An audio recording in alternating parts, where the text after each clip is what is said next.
What's up everyone, it's Synchron here and today I'll be going over my Earthbound Immortal deck profile. And the reason why I have Gandora on the side is because I believe our Gandora at least gives the deck a bit more of an edge because Earthbound Immortals do lack a lot of card support, and the only best cards we have right now are obviously the big boss monsters.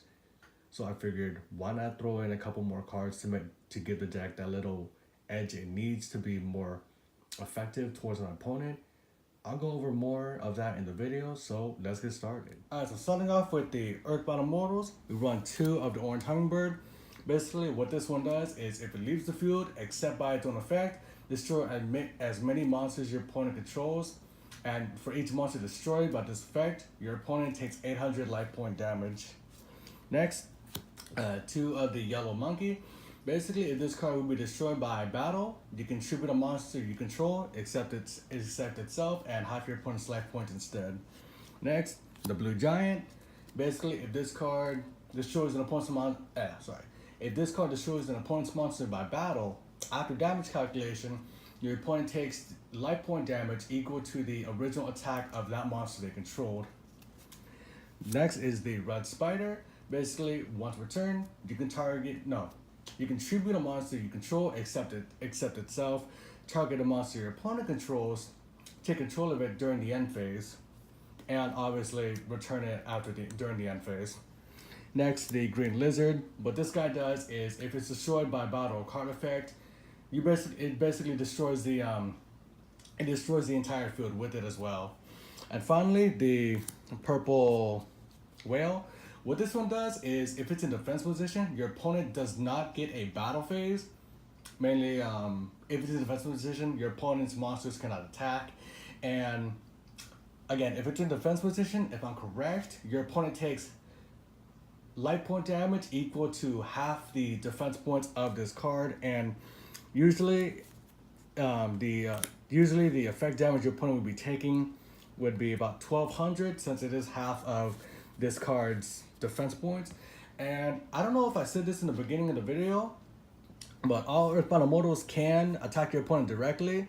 They can't be targeted for an attack, and I believe their only downfall is the downfall of these cards is that they can be targeted by card effects.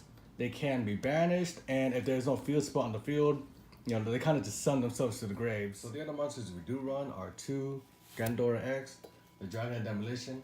Basically, when this card is normal summoned or special summoned, you can destroy as many other monsters on the field as possible, and whichever monster had the original highest attack on the field, Gandora gains that many attack points, and your opponent basically loses life points equal to the number of attack points Gandora gained during that effect. And during the end phase, you do have to have your life points. Yes, that's a big toll, but considering the deck doesn't want to rely a lot on Earthbound Immortals and wants to have kind of secondary monsters, I believe 2 Gandora is a good fit for the deck, just in case your Earthbound Immortals can't get on the board quick enough.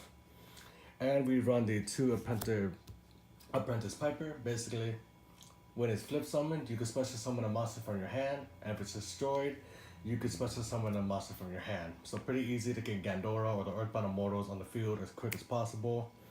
But for the Earthbound Immortals, obviously you want to have a field spell so they don't destroy themselves once they hit the field. 2 Summoner Monk, just to discard a spell card and special summon a level 4 from your deck. The main targets you'd want to special summon are the Wicked Warden. Basically, you can either tribute itself and draw a card, or when it's summoned by the effect of Summoner Monk, you can, if I'm correct, tribute it and then add a monster with 2000 or more defense points from your deck to your hand instead. Let me just confirm. Yes, you can do that effect.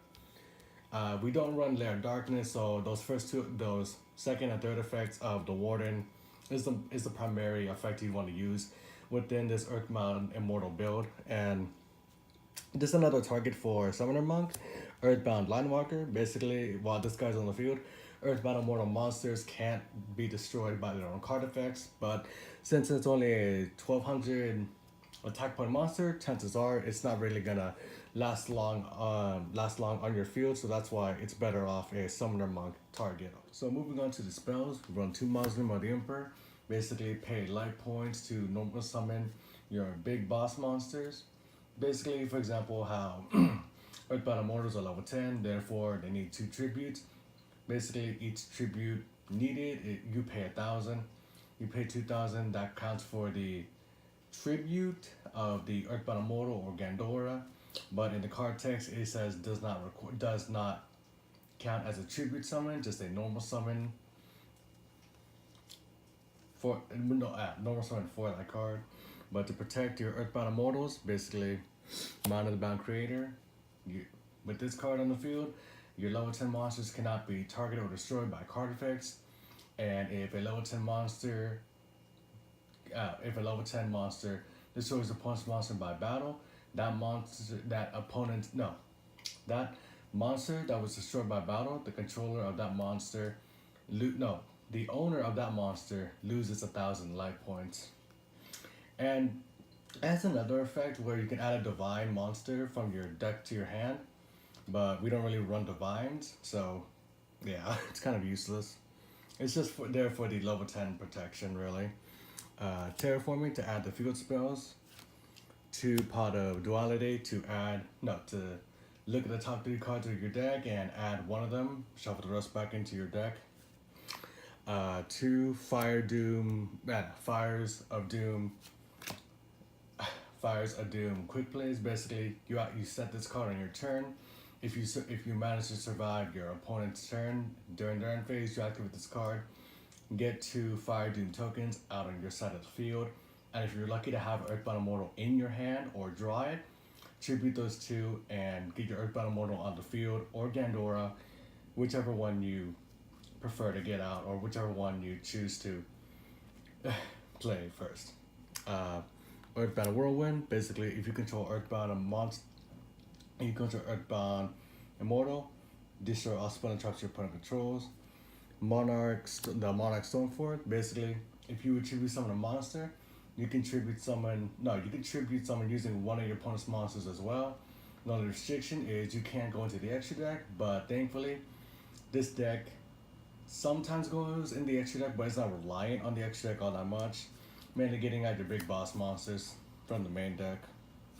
Monster Gate, tribute a monster you control and evacuate the top cards of your deck until you get a monster and just special summon it from your side of the field. No, to your side of the field, sorry. Earthbound Revival, basically you discard a card, target an Earthbound monster, add field spell in your grave, add those 2 in your hand. So in a sense, like you could always pitch a field spell, pitch an Earthbound, just give it that extra target so you can actually fulfill the card's requirements. Tribute Burial. I love this card because if your opponent has a monster in your grave and you have a monster in your grave,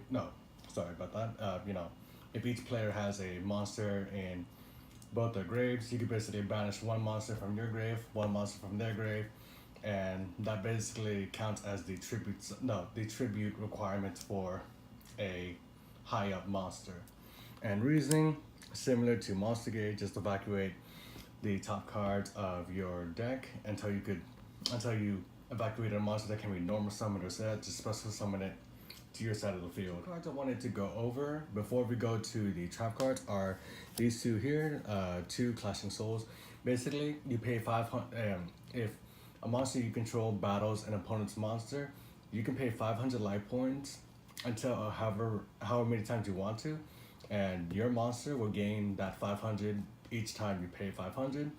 And basically, during that battle, if a monster would be destroyed by battle, the controller of that monster, say your opponent's monster, will be destroyed by battle after paying the 500 to increase your monster's attack.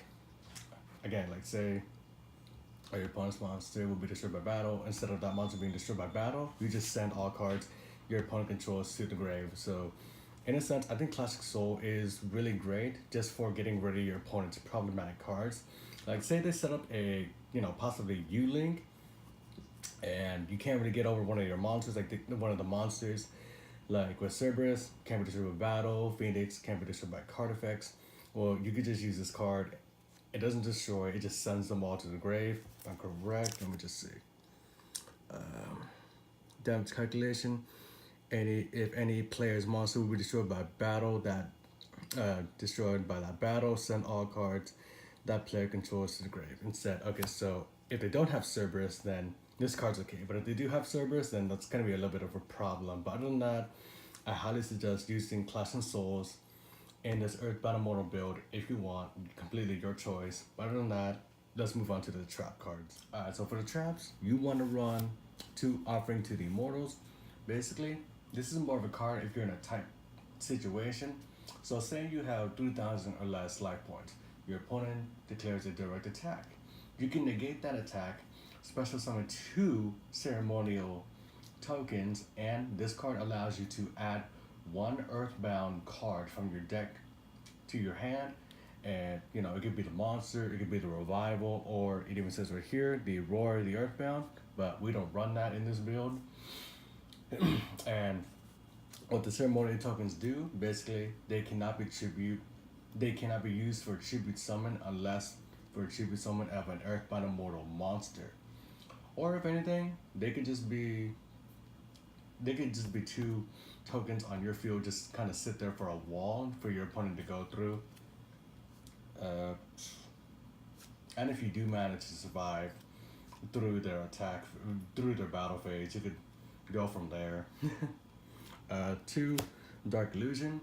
The majority of the deck is dark, so if your opponent activates a spell, trap, or monster effect that targets a dark monster you control, you could basically negate and destroy it. And if your opponent, and to catch your opponent off guard, 2 Drowning Mirror Forces. Basically, they declare a direct attack. You just shuffle all monsters your opponent controls back into the deck. If they don't have a response, well, they could just say bye to all the monsters they had to make that turn. For the extra deck, the majority of it is just rank 4s, so you run 1 Castell, detach 2, target a card your opponent controls, shuffle it into the deck. Exit on night. If your opponent controls more cards than you do, and in their hand, destroy all cards on the field except itself. Tornado Dragon, just for the spell and trap removal. Number 70, just to detach 1 target opponent's monster they control, banish it during their next standby phase. And basically a Utopia package in case your opponent has a problematic card you need to swing over. Alright, so finally, the side deck, I do recommend running 2 Eater Millions. I would suggest putting more cards in the extra deck to banish just to get this guy on the field. But obviously, the reason why I run him is just for that easy special summon and banish effect when it battles an opponent's monster.